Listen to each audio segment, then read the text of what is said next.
नमस्कार। बीए तृतीय वर्ष इतिहास प्रथम प्रश्न पत्र के अंतर्गत पिछले 6 व्याख्यानों में हम भू राजस्व बंदोबस्त या भू राजस्व प्रणालियों के विभिन्न जो बंदोबस्त थे उन पर चर्चा कर रहे थे। आज इस अंतिम भाग में हम कुछ तथ्यों और कुछ प्रश्नोत्तरों पर विचार करेंगे। तो जहाँ तक इस व्यवस्था के परिणाम का प्रश्न है तो हमने दुष्परिणामों पर चर्चा 6वें भाग में की, भू राजस्व बंदोबस्त भाग 6 के अंतर्गत की थी। फिर भी एक बार समाजता मैं ये बात बताना चाहूँगा कि इस व्यवस्था का परिणाम ग्रामीण समुदाय के विखंडन के रूप में सामने आया। सामाजिक दृष्टि से व्यवस्था विनाशकारी और आर्थिक दृष्टि से विफल सिद्ध हुई। बंगाल में जूट, पंजाब में गेहूं, बनारस, बिहार, बंगाल तथा मध्य भारत व मालवा में अफीम के व्यापार के लिए पोस्ते की खेती, बर्मा में चावल जैसे वाणिज्यिक फसलों को कंपनी के शासनकाल में उगाया जाता था। मुझे एक आपके स्तर से बड़ी बात याद आई। विगत ग्रीष्मावकाशों में मैं राष्ट्रीय अभिलेखागार नई दिल्ली में शोध के उद्देश्य से गया तो अपने झालावाड़ क्षेत्र से संबंधित जो opium policy, British opium policy थी, यानी अफीम नीति थी और अफीम संबंधी विभिन्न अभिलेखों से संबंधित मेरे ख्याल से बहुत अधिक फाइलें हैं जिनकी तादाद निश्चित ही 100 से अधिक तो मैं कह ही सकता हूँ जो मैंने देखी। तो इस क्षेत्र में, इस भू राजस्व बंदोबस्त में अफीम की खेती के प्रभाव पर एक अच्छा और रोचक शोध किया जा सकता है। आगे भविष्य में यदि आप इतिहास के अध्ययन में आगे बढ़ते हैं तो भू राजस्व में फसलों के संदर्भ में, अपने हाड़ौती क्षेत्र के फसलों के संदर्भ में हम ओपियम पॉलिसी यानी अफीम नीति पर एक अच्छा शोध कर सकते हैं। तो इस तरीके से ये जो विभिन्न प्रकार की फसलें थीं ये उगाते थे और वाणिज्यिक फसलों में जहां व्यापारी वर्ग तथा सरकारी कंपनी को अनेक तरह के लाभ मिले, वहीं किसानों की इससे गरीबी और बढ़ गई। व्यापारी वर्ग खड़ी फसलों को खेत में ही कम कीमत पर क्रय कर लेता था। किसान अपनी तात्कालिक ज़रूरतों अथवा मजबूरियों को पूरा करने के लिए अपनी फसल मंडी में न ले जाकर कटाई के समय खेत में ही बेच देता था। वहीं अनाज जिसे किसान खेत में ही बेच देता था को 6 महीने बाद वह अधिक कीमत देकर बाजार से क्रय करता था, जो उसकी तबाही का कारण बनता था। इसी तरीके से ब्रिटिश औपनिवेशिक काल में चूंकि भारत में औद्योगिक आवश्यकताएं ब्रिटेन को ध्यान में रखकर फसलें उगाई जाती थीं, इसलिए खाद्यान्नों की भारी कमी होने लगी, अकाल पड़ने लगे, जिससे व्यापक तबाही हुई। केंद्रीय शासन से पूर्व भारत में पड़ने वाले अकाल का कारण धन का अभाव न होकर यातायात के साधनों का अभाव होता था, लेकिन ब्रिटिश औपनिवेशिक काल में पड़ने वाले अकाल के लिए ब्रिटिश औद्योगिक एवं कृषि नीति को जिम्मेदार माना जा सकता है। मैं एक बार वापस इस बात को दोहराना चाहूँगा कि जो ब्रिटिश औपनिवेशिक काल में पड़ने वाले अकाल थे उनके लिए जो ब्रिटिश औद्योगिक नीति थी, इंडस्ट्रियल पॉलिसी इनकी थी, और जो इस तरह की कृषि नीति थी वो जिम्मेदार थी। खाद्यान्नों की कमी के कारण 1866-67 में उड़ीसा में पड़े भयंकर अकाल, जिसमें मैं पिछले व्याख्यान में जैसे काला हांडी का उदाहरण ले रहा था, 19वीं सदी के अकालों में आपदा का महासागर कहकर के इसको संबोधित किया गया। तो आप ध्यान दें, कई बार जब आता है कि आपदा के महासागर से आप क्या समझते हैं, तो जो 1867 और 1866 में उड़ीसा में अकाल पड़ा उसको आपदा का महासागर कहा जाता है। और कृषि के वाणिज्यीकरण से भारत में गरीबी बढ़ी, अकाल पड़े, कुछ हद तक अर्थव्यवस्था को मौद्रीकरण हुआ, यानी जो करेंसी थी नगद वो उसकी आवश्यकता बढ़ गई अर्थव्यवस्था में, और गांवों का शहरों से संपर्क बढ़ा और नए शोषणपूर्ण श्रम संबंधों की शुरुआत हुई। भारत में ब्रिटिश उपनिवेशवाद के प्रथम चरण को पर्सिवल स्पीयर ने खुली और बेशर्म लूट का काल कहा है। ध्यान दें, ये आपसे जब आपका जो एक खंड होता है परीक्षा में जिसमें आपसे प्रश्नोत्तर की अपेक्षा 30 शब्दों में की जाती है, तो उसमें इस तरह के छोटे सवाल आते हैं कि किस इतिहासकार ने ब्रिटिश उपनिवेशवाद के प्रथम चरण को खुली और बेशर्म लूट का काल कहा? पर्सिवल स्पीयर इतिहासकार हैं। एक बार वापिस नाम दोहरा दूं, पर्सिवल स्पीयर इतिहासकार ने इस काल को खुली और बेशर्म लूट का काल कहा। वाणिज्यवाद के अंतिम चरण की महत्वपूर्ण घटना थी 1813 के चार्टर अधिनियम द्वारा कंपनी के व्यापारिक अधिकार को समाप्त कर देना। इसी तरीके से यानी अब जो पहले इनकी मोनोपोली थी ईस्ट इंडिया कंपनी की, वो 1813 के चार्टर एक्ट के बाद समाप्त हो गई। 1773 के रेगुलेटिंग एक्ट तथा 1784 के पिट्स इंडिया एक्ट और एडम स्मिथ की जो प्रसिद्ध पुस्तक है वेल्थ ऑफ नेशंस में व्यक्त किए गए विचारों के आधार पर ब्रिटेन के उभरते हुए नए औद्योगिक वर्ग ने 1813 में कंपनी के व्यापारिक एकाधिकार को समाप्त करके मुक्त व्यापार के द्वार खोल दिए, जिसके परिणाम स्वरूप भारत में ब्रिटिश उपनिवेशवाद का दूसरा चरण प्रारंभ हुआ। सेकेंड फेज जो था कॉलोनियलिज्म का, वो प्रारंभ हुआ। भारत में ब्रिटिश उपनिवेशवाद के दूसरे चरण में, जिसे औद्योगिक मुक्त व्यापार का काल हम कहते हैं, इस काल का जो समय है वो 1813 ईस्वी से 1858 ईस्वी का काल कहा जाता है। इस दौरान भारत को ब्रिटिश माल के आयात का मुक्त बाजार बना दिया गया। 1813 में कंपनी का भारत में व्यापारिक एकाधिकार समाप्त कर दिया गया तथा 1833 में कंपनी की समस्त वाणिज्यिक गतिविधियों को ब्रिटिश सरकार ने प्रतिबंधित कर दिया। 1833 में के बाद भारत के सभी शहर, कस्बे, गांव, जंगल, खदानें, माइंस और कृषि उद्योग तथा जनसंख्या का विशाल मानव समुदाय ब्रिटिश संसद द्वारा ब्रिटिश पूंजीपतियों के मुक्त प्रयोग के लिए खुला छोड़ दिया गया।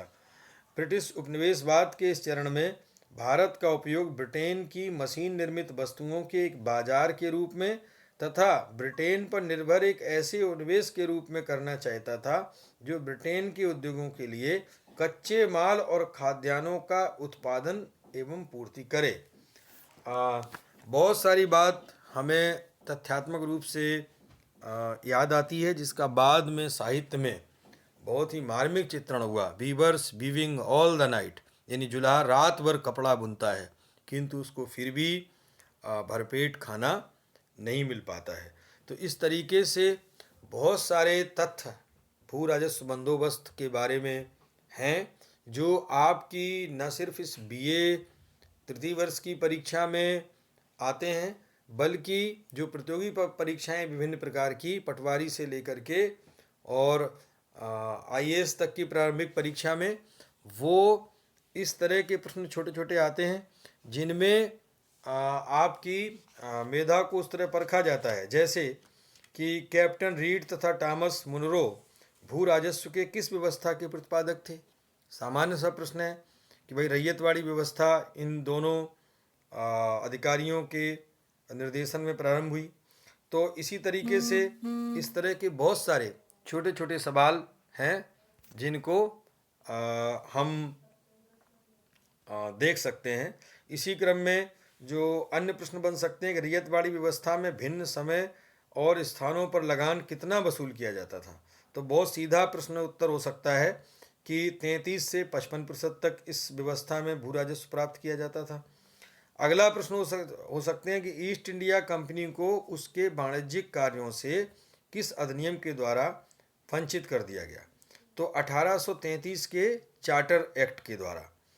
रैयतवाड़ी बंदोबस्त किसके साथ किया गया था? किसानों के साथ किया गया था। इसी तरीके से अगले प्रश्न के रूप में हम देखें तो किस राजस्व व्यवस्था ने जनता और शासन के मध्य घनिष्ठ संबंधों की स्थापना की?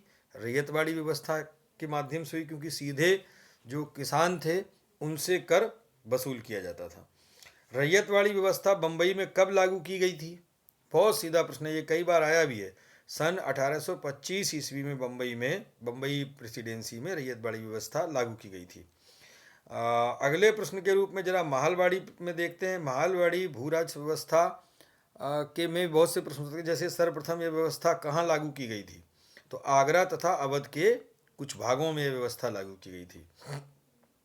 माहलवाड़ी भू राजस्व व्यवस्था का जन्मदाता किसे माना जाता है? हॉल्ट मैकेंजी को। जो अति लघु उत्तरीय प्रश्न है इनके लिए भाग 6 भू राजस्व बंदोबस्त भाग 6 के अंतर्गत हमने द्वितीय स्लाइड में एक टेबल शो की है, दिखाई है स्क्रीन पर, जिसमें आप सार रूप में इन तीनों व्यवस्थाओं को देख पा रहे हैं। अगला प्रश्न हम अगर कर सकते हैं आपसे कोई, तो हो सकता है कि उत्तर भारत में महालवाड़ी राजस्व व्यवस्था का प्रवर्तक किसे माना जाता है। प्रश्न एक बार वापस दोहरा दूं, उत्तर भारत में महालवाड़ी राजस्व व्यवस्था का प्रवर्तक किसे माना जाता है? तो उत्तर के रूप में हम बता सकते हैं मार्टिन बर्ड को। मार्टिन बर्ड ही ऐसे थे जिन्होंने महालवाड़ी व्यवस्था को लागू कराया। स्थायी बंदोबस्त के संदर्भ में बहुत सारे प्रश्न हो सकते हैं, जैसे स्थायी बंदोबस्त कब और किसने लागू किया। ये प्रश्न जो अपनी स्टेट लेवल की कई परीक्षाएं उनमें आया हुआ है कई बार। तो इसके उत्तर में हम पाएंगे कि 1793 ईस्वी में लॉर्ड कॉर्नवालिस ने स्थायी बंदोबस्त को लागू किया था। किस ब्रिटिश अधिकारी ने जमींदारों के स्वामित्व संबंधी अधिकार का विरोध किया था?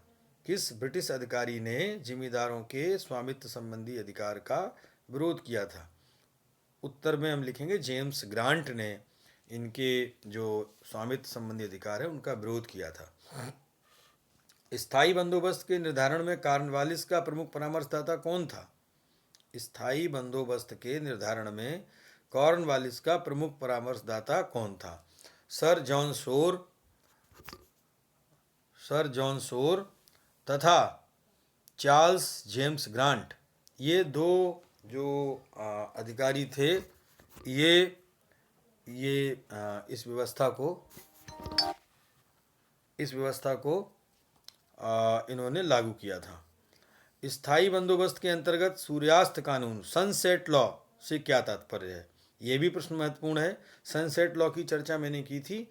पुनः एक बार बता दूं कि इस कानून के द्वारा यह घोषित किया गया था कि यदि पूर्व निर्धारित तिथि के सूर्यास्त तक सरकार को लगान नहीं दिया गया तो जमींदारों की जमींदारी नीलाम हो जाएगी, है ना। ये सनसेट लॉ कानून है। अगला प्रश्न अगर हमें कोई हो तो हम इसको ऐसे पूछ सकते हैं कि अंग्रेजों के भू राजस्व व्यवस्था में किस व्यवस्था के अंतर्गत आश्रित भूधृति व्यवस्था का जन्म हुआ? आश्रित भूधृति व्यवस्था। तो स्थायी बंदोबस्त के अंतर्गत ये जो था आश्रित भूधृति व्यवस्था का जन्म हुआ। अगला प्रश्न हो सकता है भारत में प्रचलित जमींदारी व्यवस्था किस देश से प्रेरित थी? बहुत अच्छा प्रश्न है। भारत में प्रचलित जमींदारी व्यवस्था किस देश से प्रेरित थी? इंग्लैंड से प्रेरित थी। फिर अगला प्रश्न, ईस्ट इंडिया कंपनी को किस एक्ट के तहत बंगाल में स्थायी भूमि प्रबंध करने की सलाह दी गई थी? हमने व्याख्यान में चर्चा की है कि सन 1784 के पिट्स इंडिया एक्ट के माध्यम से स्थायी बंदोबस्त को लागू करने की सलाह दी गई थी। फिर और अगर बात हो तो किस अधिनियम के द्वारा व्यवस्था की गई कि जो कृषक भू राजस्व न दे पाए उसे जमींदार उसकी भूमि से बेदखल कर सकता है? बहुत इंपॉर्टेंट बात है कि उसको ज़मीन का जो अधिकार उससे कौन से कानून के तहत बेदखल किया जाता था? तो 1799 के अधिनियम के आधार पर उसको बेदखल किया जाता था। भू राजस्व में जो अन्य व्यवस्था इनसे जुड़ी कुछ प्रथाओं की भी मैं चर्चा करना चाहूँगा। ऐसी 3-4 प्रथाएं हैं जिनके बारे में आपको जानना चाहिए। जैसे संक्षेप में तिनकठिया प्रथा, 3 काठी जो था, यानी तिनकठिया प्रथा क्या थी? इस प्रथा के अंतर्गत चंपारण बिहार के किसानों को अपने अंग्रेज बागान मालिकों के अनुबंध पर, यानी उनका कॉन्ट्रैक्ट पहले करा लिया गया, अपनी ज़मीन के करीब 3/20 भाग पर नील की खेती करना अनिवार्य होता था। और यह प्रश्न बिहार पब्लिक सर्विस कमीशन में पूछा गया है। इसी तरीके से ददनी प्रथा क्या है? इस प्रथा के अंतर्गत ब्रिटिश व्यापारी भारतीय उत्पादकों, कारीगरों एवं शिल्पियों को अग्रिम पेशगी संविदा के रूप में धन देते थे।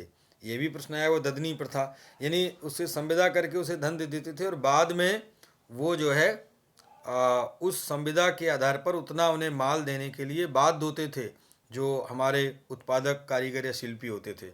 एक इसी तरह से कम्युनिटी प्रथा क्या थी? कम्युनिटी प्रथा, इस प्रथा के अंतर्गत बिहार एवं उड़ीसा में कृषिदास के रूप में खेती करने वाले कुर्मी जाति के लोग अपने मालिकों द्वारा प्राप्त ऋण पर दी जाने वाली ब्याज की राशि के बदले में जीवन भर उनकी सेवा करते थे। दुबला हाली प्रथा, क्या है? दुबला हाली प्रथा। यह प्रथा सूरत में प्रचलित थी। इस प्रथा के अनुसार दुबला हाली भूदास अपनी संपत्ति एवं स्वयं का संरक्षक अपने मालिक को मानते थे। तो ये हमने कुछ सिंबॉलिक आपके सामने प्रश्नोत्तर किए, ताकि इस तरह के प्रश्नों, छोटे प्रश्नों को आप दिए गए व्याख्यानों में ढूंढें और उनका उत्तर भी लिखें।